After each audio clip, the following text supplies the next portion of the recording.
शादी मोहित नाम के लड़के से हो गई। ईश्वर प्रसाद जी बहुत खुश थे कि धूमधाम से उनकी बेटी का विवाह संपन्न हो गया था। उनके बेटे पंकज की शादी 2 साल पहले ही रीमा नाम की लड़की से हुई थी। ईश्वर प्रसाद जी अपने बहू और बेटे से बहुत खुश थे। उनकी पत्नी का नाम जानकी देवी था। रीमा बेटा, बहुत दिन हो गए तुम अपने मायके नहीं गई हो। दिव्या की शादी के काम में इतना बिजी हो गई थी। अगर तुम चाहो तो अपनी मम्मी पापा से मिलने जा सकती हो बेटा। माँ, आप कितना ख्याल रखती हैं मेरा। अगर कोई और सास होती तो कभी अपनी बहू को मायके जाने के लिए ना कहती। देखो बेटा, हमारी बेटी दिव्या भी तो अपने ससुराल गई है। जैसे वो हमारी बेटी है वैसे तुम भी हमारी बेटी हो, और तुम्हारा ख्याल रखना हमारी जिम्मेदारी है। हाँ रीमा, मैं कल ही तुम्हें अपने मायके छोड़कर आ जाऊंगा। अब शादी के सारे काम हो चुके हैं, तुम्हें चिंता करने की कोई जरूरत नहीं है। अगले दिन रीमा पंकज के साथ अपने मायके चली जाती है और पंकज उसे छोड़कर वापस घर आ जाता है। अभी एक ही दिन बीता था कि अगले दिन ईश्वर प्रसाद जी की बेटी दिव्या और उनका दामाद मोहित आ गए। अरे दिव्या बेटा और मोहित जी, आप अचानक। नमस्ते सासू माँ। वो क्या है ना कि दिव्या का आप सबसे मिलने का मन कर रहा था, तो मैंने सोचा क्यों ना आपको सरप्राइज दे दिया जाए। अरे वाह वाह बेटा, ये तो बहुत अच्छा किया। हम लोगों को भी दिव्या की बहुत याद आ रही थी। उसके बिना रहने की आदत नहीं है ना। दिव्या, अगर तूने मुझे कॉल किया होता तो मैं खुद तुम दोनों को लेने आ जाता। अरे तो क्या हुआ पंकज जी, ये भी अपना ही घर है। हम यहाँ पर बिना फोन के भी तो आ सकते हैं ना। अरे क्यों नहीं बेटा, अब तुम भी पंकज की तरह इस घर के बेटे हो। अच्छा माँ, भाभी नजर नहीं आ रही, वो कहाँ है? तुम्हारी भाभी कल ही अपने मायके गई है। तुम्हारे शादी के काम में इतना बिजी थी तो हम सब ने उसे जाने के लिए कहा। अरे वाह सासू माँ, आप तो बहुत अच्छी सास है। खुद ही अपनी बहू को मायके जाने के लिए कह दिया। मोहित, आप मेरी मम्मी को जानते नहीं, वो भाभी का बहुत ख्याल रखती हैं। बात तो सही है, लेकिन अभी शादी को 10 ही दिन हुए हैं। पूरा घर बिखरा पड़ा हुआ है। कुछ दिन तो आपकी भाभी को रोक लेना चाहिए था ना माँ को। बात तो सही है, वो कुछ दिन बाद भी तो जा सकती थी। अरे नहीं नहीं बेटा, रीमा हमारी बेटी की तरह है। उसे अपने माँ बाप की याद आ रही थी, इसलिए हमने उसे जाने दिया। लेकिन हमें तो लगा कि भाई यहाँ आएंगे, आप सबसे मिलना होगा। अगर भाभी भी होती तो बहुत अच्छा लगता। कोई बात नहीं मोहित, हम भाभी से मिलने के लिए फिर कभी आ जाएंगे। अब ऐसे बार बार कौन आता है दिव्या, और वैसे भी अभी हमारी नई नई शादी हुई है।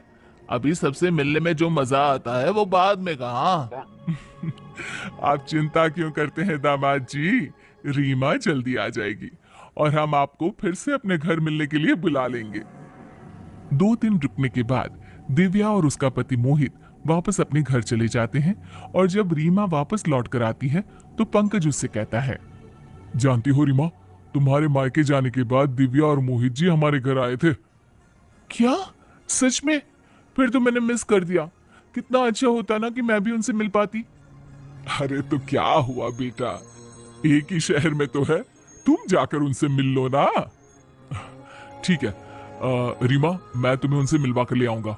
आज शाम को ऑफिस से फ्री होने के बाद हम दिव्या और मोहित के घर चलेंगे। शाम को पंकज और रीमा दिव्या के घर पहुंच जाते हैं, लेकिन तभी पंकज का कुछ जरूरी फोन आ जाता है।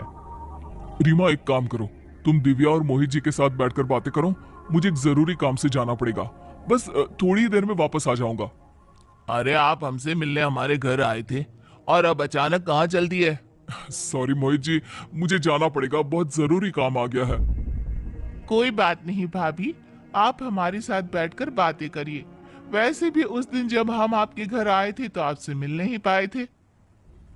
वैसे भाभी एक बात बताइए, पंकज जी की नौकरी तो ठीक ठाक चल रही है ना? हाँ जी, नौकरी तो बिल्कुल ठीक चल रही है, बस थोड़ी सी परेशानी थी। हाँ हाँ, क्या परेशानी थी मुझे बताइए। अरे भाई, हम तो आपके अपने घर के हैं। दिव्या तो आपकी ननद है, उसे बताने में कैसा संकोच। नहीं नहीं नहीं, इसमें संकोच वाली तो कोई बात नहीं, लेकिन कुछ दिनों से पंकज की कंपनी में कई लोगों को नौकरी से निकाला जा रहा है। तो बस हर वक्त यही चिंता लगी रहती है कि कहीं उनकी नौकरी चली ना जाए।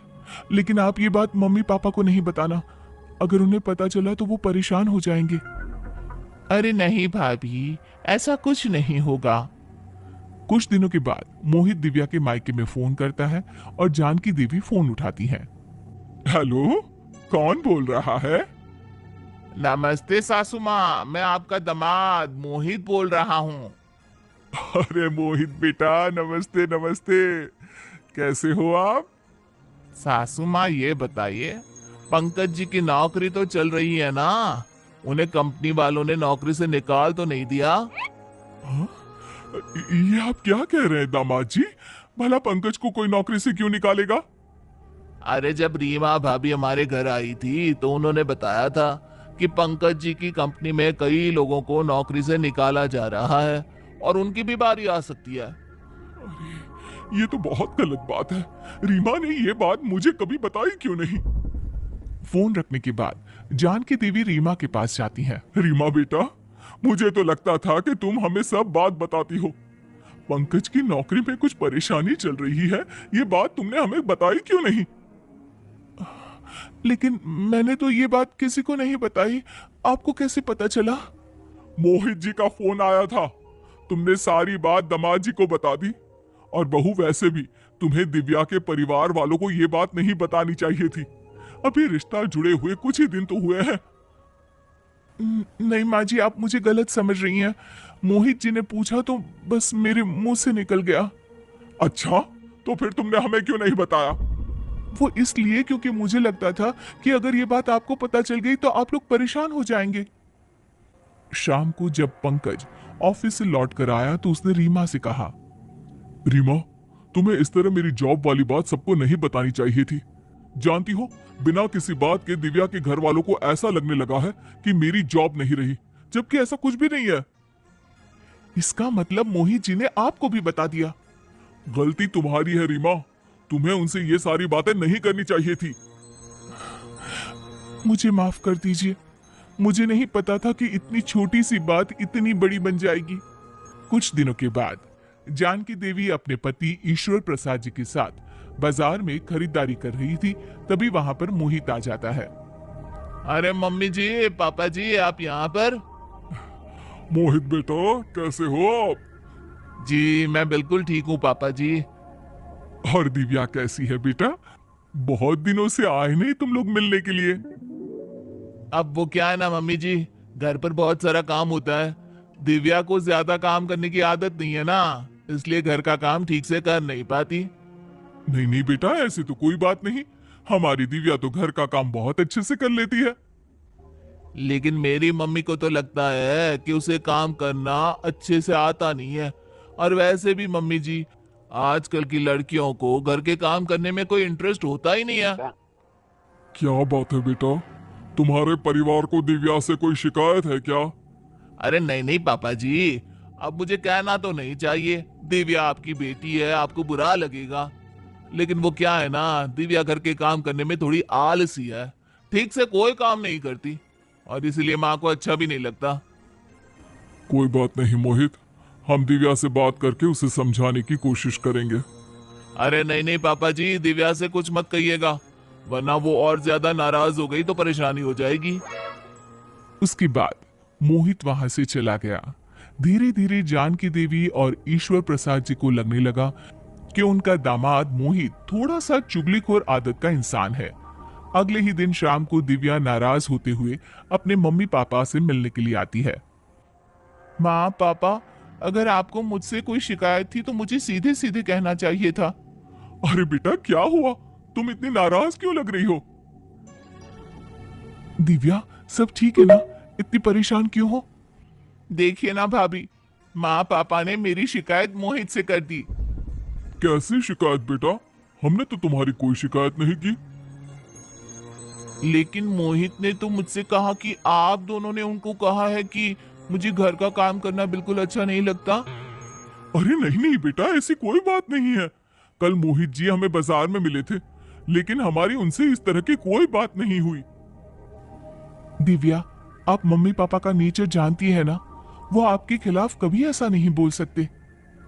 तो फिर मोहित जी ने मुझसे ऐसा क्यों कहा? देखो दिव्या, तुम मेरी बहन हो और मोहित जी तुम्हारे पति हैं। मुझे कहना तो नहीं चाहिए, लेकिन पिछले कुछ दिनों से हम सब ने ये महसूस किया है कि मोहित जी की चुगली करने की आदत है। क्या सच में? भैया आप सच कह रहे हैं? हाँ बेटा, लेकिन वैसे मोहित दिल का बहुत अच्छा इंसान है। हमें ध्यान रखना होगा कि उसके सामने ऐसी कोई बात न करे जिसकी वजह से कोई परेशानी खड़ी हो जाए। कोई बात नहीं, मोहित बहुत अच्छा है, बस थोड़ा सा चुगलखोर है। और हमें इस बात का ख्याल रखना होगा कि हम एक दूसरे के घर की बातें सोच समझकर दामाद जी को बताएं।